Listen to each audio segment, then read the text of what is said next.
देखते मूसलाधार बारिश होने लगी।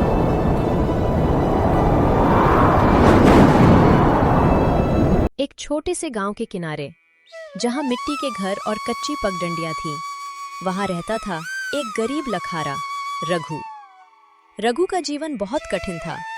सुबह सूरज निकलने से पहले वो कुल्हाड़ी उठाता और शाम तक जंगल में लकड़ी काटता रहता। उसकी पत्नी गीता और 2 छोटे बच्चे थे।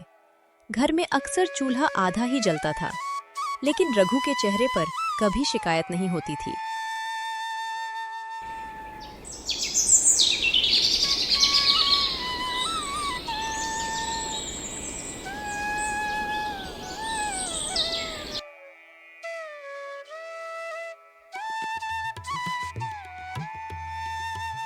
रघु, आज जंगल ज्यादा अंदर मत जाना।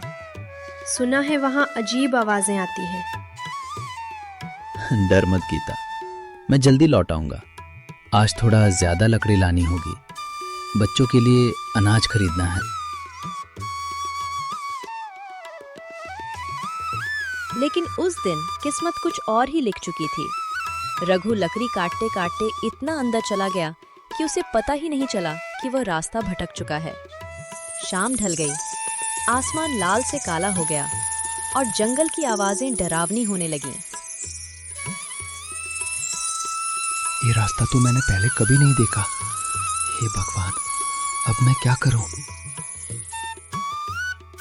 उसने वापस लौटने की कोशिश की, पर हर रास्ता एक जैसा लग रहा था। आखिरकार वह एक बड़े पेड़ के नीचे बैठ गया। भूख और डर उसके मन को घेर चुके थे। रात लंबी थी और जंगल उससे भी ज्यादा गहरा। सुबह हुई, लेकिन रघु के लिए ये नई उम्मीद नहीं, नई मुसीबत लेकर आई। 2 दिन बीत गए। रघु बिना खाना खाए जंगल में भटकता रहा। उसकी ताकत जवाब देने लगी। अगर आज कुछ खाने को न मिला तो शायद मैं अपने बच्चों का चेहरा फिर कभी न देख पाऊं।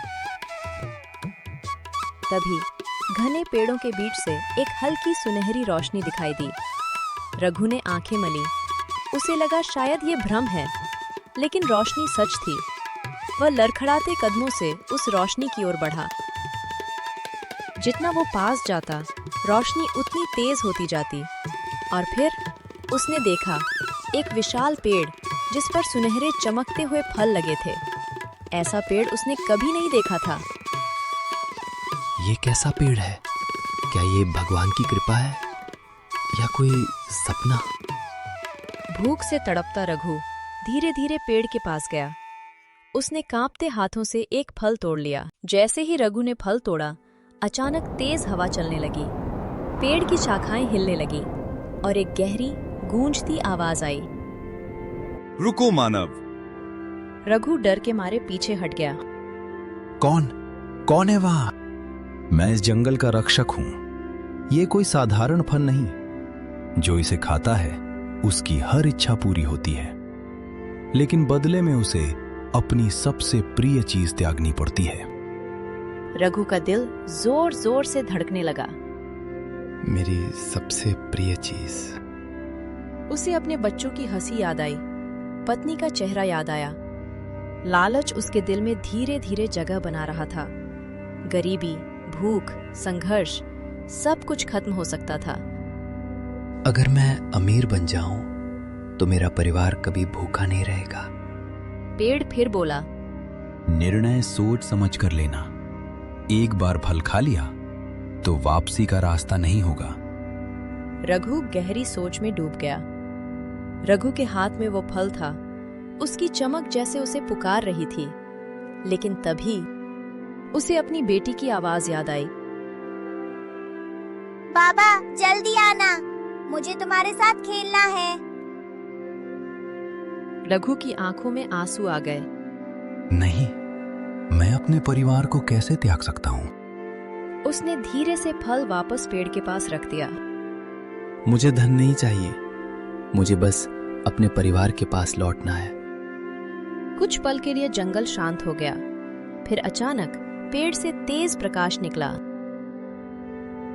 तुमने लालच पर प्रेम को चुना है। यही असली जादू है। जैसे ही रघु ने आंखें बंद की, उसे लगा जैसे हवा उसे छूकर गुजर रही है। जब उसने आंखें खोली, वो अपने गांव के बाहर खड़ा था। सूरज उग रहा था। गांव वैसा ही था जैसा उसने छोड़ा था। रघु भागते हुए घर पहुंचा।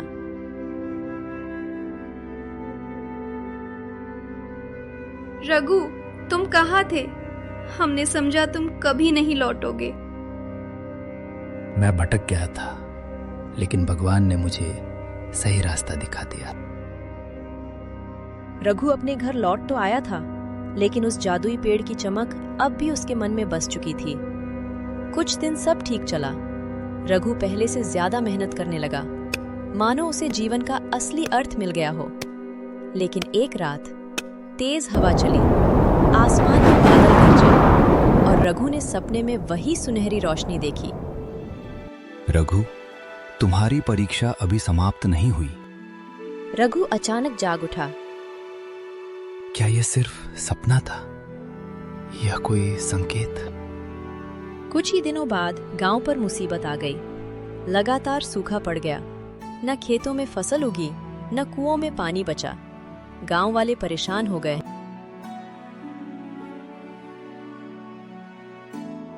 अगर ऐसा ही चलता रहा तो हमें गांव छोड़ना पड़ेगा। रघु का दिल बैठ गया।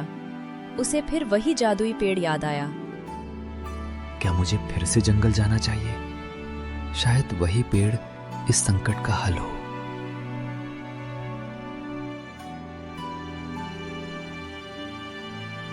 उसने गीता से बात की। नहीं रघु, वहां फिर मत जाना। तुम मुश्किल से लौटे हो। लेकिन रघु के मन में गांव को बचाने की ठान चुकी थी। रघु गांव लौटा। उसने अपनी सारी जमा लकड़ी बांट दी। भूखे लोगों को खाना जुटाया, सबकी मदद की। गांव वाले हैरान थे। 3 दिन बाद आसमान में बादल छा गए। पहली बूंद गिरी, फिर दूसरी, और देखते ही देखते मूसलाधार बारिश होने लगी।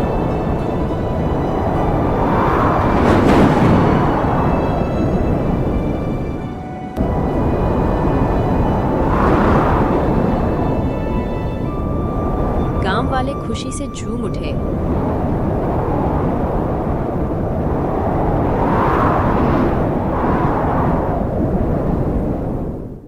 ये चमत्कार कैसे हुआ? जब इंसान निस्वार्थ होकर दूसरों के लिए त्याग करता है, तो प्रकृति भी उसका साथ देती है। उस दिन के बाद रघु सिर्फ एक लखारा नहीं रहा, वो गांव का रक्षक बन गया। कहते हैं, जादुई पेड़ ने उसे कोई धन नहीं दिया, लेकिन उससे भी बड़ा खजाना दिया, सम्मान, प्रेम और संतोष।